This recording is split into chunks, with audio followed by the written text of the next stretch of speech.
The Resident Evil 2 remake is right around the corner, and so Capcom have launched a 30-minute demo featuring a slice of gameplay from the full game, in which you control Leon Kennedy exploring the Raccoon City Police Department, fighting zombies and solving puzzles to find a way to advance.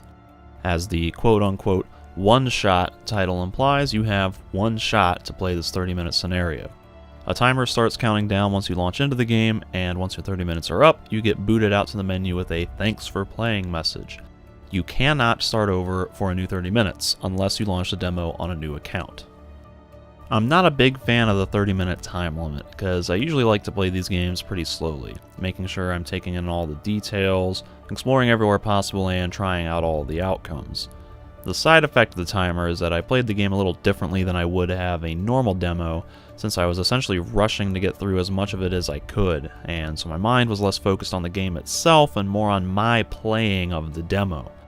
There is potential with the time limit in a survival horror game to enhance the stress and tension, and to force more interesting decisions when it comes to risk versus reward, but I never really felt that in this demo, so it kind of feels more like a marketing gimmick to stir up hype and get people more interested in the game than anything else. The remake seems to have been done in the engine used for Resident Evil 7, so it has the sleek and smooth feel of Resident Evil 7, but in a third-person over-the-shoulder perspective, a bit like Resident Evil 4, with Resident Evil 2 style puzzles and exploration. Resident Evil 7 already felt like a return to form for the series, with the Baker estate feeling reminiscent of the mansion from the first Resident Evil, but Resident Evil 2 seems to be taking it one step further and going back to the roots, which would make sense since it is a remake of Resident Evil 2, after all, arguably the best game in the original series. So on first impressions, it seems like the remake will blend a bunch of different elements from 3 of the best games in the series. The remake seems to emphasize puzzles and exploration more than the more recent Resident Evils, with a lot of backtracking and wandering into different areas to find key items that will be used in previously explored areas.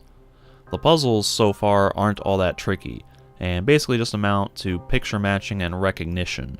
Like, the spade key will open the spade door, match the combination on the lock to the picture in the sketch.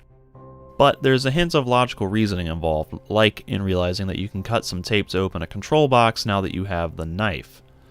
This is the kind of stuff I'd like to see more of, but so far it looks like the puzzles will all be telegraphed, lock and key puzzles, or match the picture puzzles based on obvious hints given to you by inventory or intel items.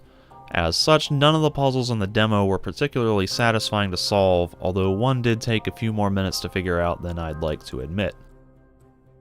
Combat is supposed to be the major improvement in the remake.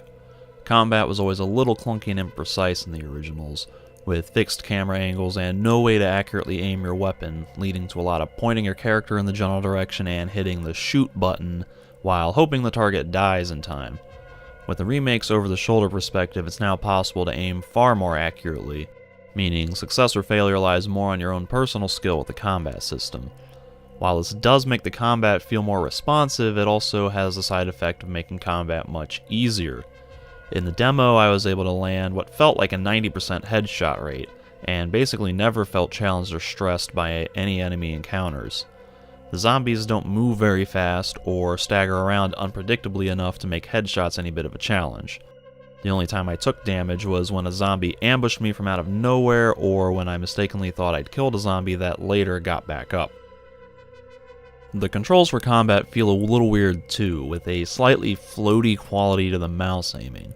I think it has to do with the fact that your character's arms, and therefore the gun and Leon's head, move at a different rate than your camera and targeting reticle, so it always feels like Leon's lagging a little behind. It might also just be that it doesn't feel as tight or rigid as I'm used to from other similar games like Resident Evil 4 and Dead Space. The game has a ton of options and settings, which is a welcome feature for a PC game that often gets the short end of the stick when it comes to these console ports, but I don't think any setting will change the general feel of those animations and movements. Besides that, the combat just doesn't feel weighty or satisfying to me.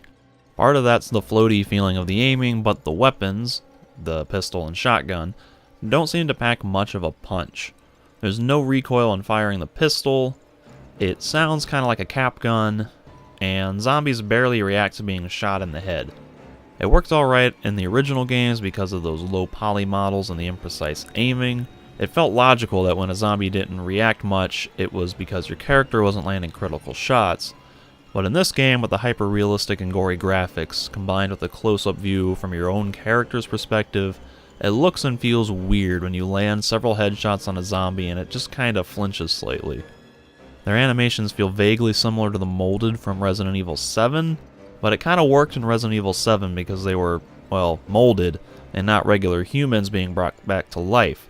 So it was easier to suspend disbelief that a black moldy blob could survive a bullet to the quote-unquote head than a zombie in Resident Evil 2.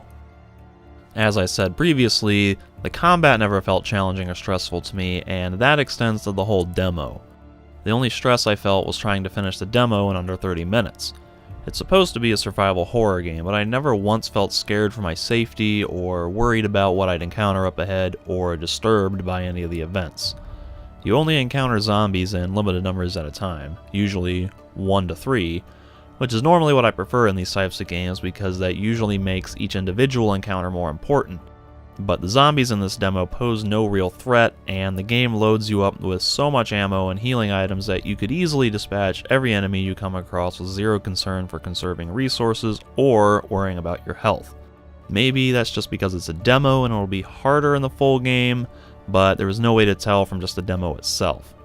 Fortunately, the game seems to be using typewriter saves, but I'm assuming they won't limit your saves via ink ribbons like in the originals. I encountered no ink ribbons in the demo, and you had unlimited saving in Resident Evil 7 until unlocking harder difficulties, so Capcom may follow that precedent in Resident Evil 2. I'm also not fond of the way the third-person camera randomly switches positions. Sometimes it's off to the right of Leon's shoulder, other times it centers perfectly behind him. I think it can also zoom in a little closer or pull back depending on the environment, which is fine, but I don't like it when it's centered behind you because then your body blocks your view of where you're going. Plus, the game doesn't let you control when you use your flashlight, and I don't like the game turning my flashlight off because I like having that dynamic range when I'm exploring.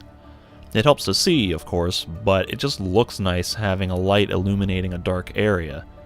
Even when the game turns the flashlight off, it's sometimes in rooms that are evenly lit with really dim lighting or that only have a single desk lamp illuminating the room, to the point that I feel like having the flashlight on would be beneficial for the character.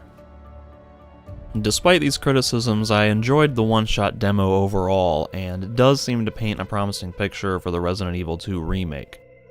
I like how it seems to blend styles and elements from 3 of my favorite Resident Evil games, but it wasn't so gripping or compelling as to make me want to go spend $60 on the full game. I think if I were to play Resident Evil 2, I'd rather just play the original game for now, and come back to the remake once it's on sale and has had its routine share of updates and DLC already added to it, so that I don't miss out on those patches and extra content in my first playthrough. Still, Resident Evil 7 was such a great experience when it first came out that I might possibly feel tempted to buy in and give the Resident Evil 2 remake a shot. So that's about all I have on the Resident Evil 2 one-shot demo. If you enjoyed this video, then be sure to subscribe so you'll be notified when I post more reviews or playthroughs of the games I'm playing, and also check out my blog where I post all of my written reviews and other articles.